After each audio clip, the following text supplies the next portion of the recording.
Election working অ্যালায়েন্সকে ধন্যবাদ আমাকে দাওয়াত দেওয়ার জন্য। যারা সামনে বসে আছেন প্রত্যেকের নাম বলতে গেলে অনেক সময় লাগবে, আমাদের অত্যন্ত শ্রদ্ধাভাজন ব্যক্তিবর্গ।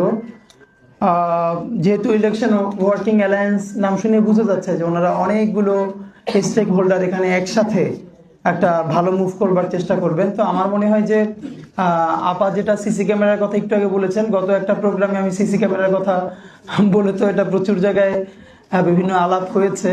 তো অফকোর্স সিসি ক্যামেরা মানে ভাবতেও কেমন লাগে যে 200 কোটি টাকার জন্য, মানে এটা বলাটা খারাপ, তারপরে বলি যে 200 কোটি টাকার জন্য যদি সিসি ক্যামেরা না হয়, ইলেকশন কমিশন চাইলে খয়রাত করতে পারে, আমরা খয়রাত ম্যানেজ করে দেব।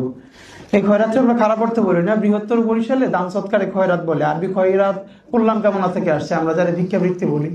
প্রবাসীরা চাইলে এই 200 কোটি টাকার সিসি ক্যামেরা দেশের জন্য এমনি দিয়ে দিবে, যারা লিমিটেড শাটডাউন করে নতুন বাংলাদেশ এসেছে।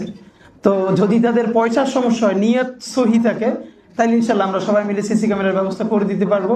কিন্তু ব্যাপার হলো এই সিসি ক্যামেরাটা তারা অপারেট করবে কিনা।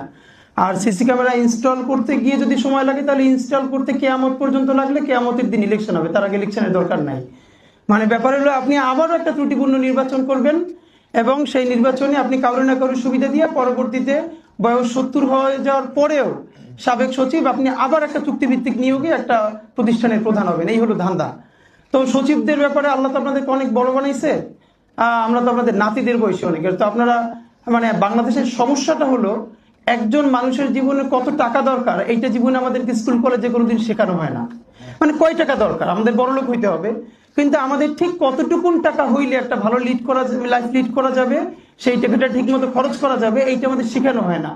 আর এই জন্য হলো আমাদের এই যে একটু স্পেশাল যেটা খ্যাপ বলে আর কি, কখনো নির্বাচন কমিশনে গিয়া বিভিন্ন স্বায়ত্তশাসিত প্রতিষ্ঠানে গিয়ে খ্যাপ দিয়া পরবর্তী রাজনৈতিক সরকারের মাধ্যমে আমরা এই কাজগুলো আদায় করি। আমি শুধু একটা কথা বলে শেষ করতে চাই, যেটা চাইলে ইলেকশন ওয়ার্কিং অ্যালায়েন্স এই ব্যাপারে একটু কাজ করতে পারে। আপনারা জানেন যে 25 লক্ষ টাকা ধরা হয়েছে, প্রত্যেক প্রার্থী খরচ করতে পারবে অথবা প্রার্থী প্রতি 10 টাকা। তো আমার কথা হলো যে ধরেন এই যে 25 লক্ষ টাকা একজন খরচ করবে, কয় টাকা করলো বা করলো না, এইটা ধরার প্রক্রিয়াটাকে, এটা কি ইলেকশন কমিশনের কোনো ভ্যালিড কোনো প্রসেস আছে? ধরেন একজনে 25 কোটি টাকা খরচ করলো, তো এরপরে আপনি সেইটা কোন উপায়ে প্রমাণ করবেন? সে তো তার অ্যাকাউন্ট থেকে দিবে না, সে তো কিভাবে দিবে?